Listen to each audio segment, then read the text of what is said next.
Hello everyone, this is Purva Patil and I am going to present on topic agricultural exceptionalism. Let's start with history.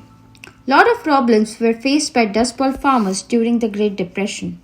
Farmers in United States were not covered by numerous federal mandated labor laws despite their poor working conditions. The exclusion of farmers from standards that apply to most other workers is being referred to as agricultural exceptionalism. Agricultural exceptionalism in United States historically meant that food/agricultural industry standalone wasn't required to adhere to same sets of rules and regulations as of other industries. Agricultural exceptionalism led farmers into a low-wage situation and also led to environmental law changes. The persisting environmental issues during the period were the Dust Bowl situation during the Great Depression. During this time, the labor was reduced to half due to introduction of gas-powered machinery. Then later affected were the livestock and the crops. The cost of livestock plummeted dramatically in early years of Great Depression. All that was done was to kill the hogs and animals. Farmers had a tough time accepting it. They had invested a lot of time and effort in raising those crops and livestock. So the thought of them being murdered and the meat being wasted was abhorrent to them.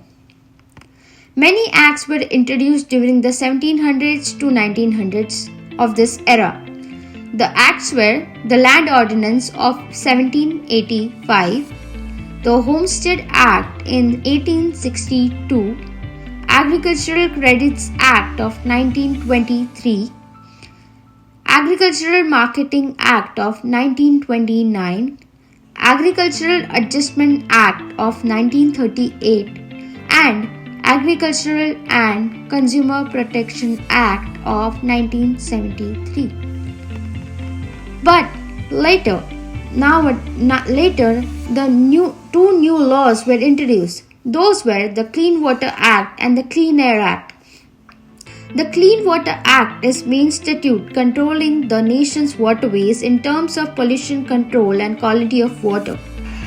The health of rivers, lakes, coastal water depends on streams and wetlands where they begin. We need clean water upstream to have a clean water downstream where we live, work, and play. That's why Clean Water Rule protects 60% of streams and millions of acres of wetlands that were vulnerable to pollution and destruction.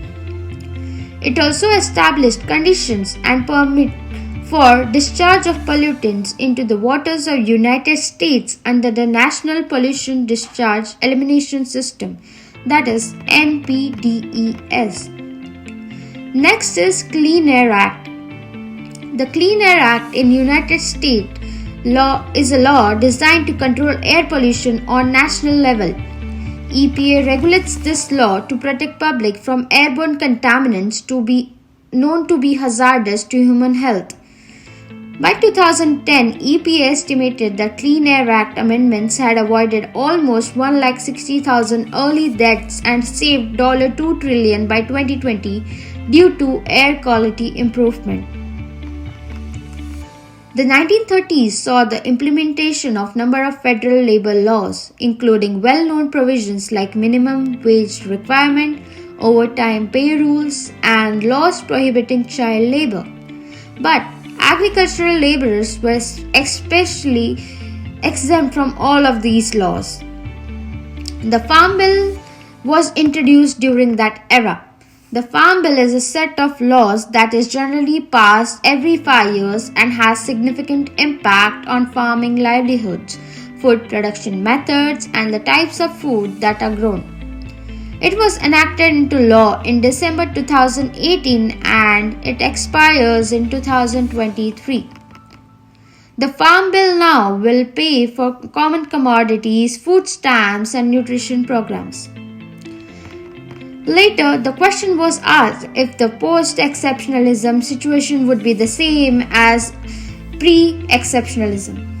To this, two authors, Carsten Doschberg of Australian National University and University of Copenhagen and Peter H. Fint of Wageningen University and Humboldt University at Berlin, published an article which stated that policy exceptionalism has been under pressure from internationalization of policy making, increasing the interlinkage of policy areas and trends towards self-regulation, liberalization, and performance-based policies.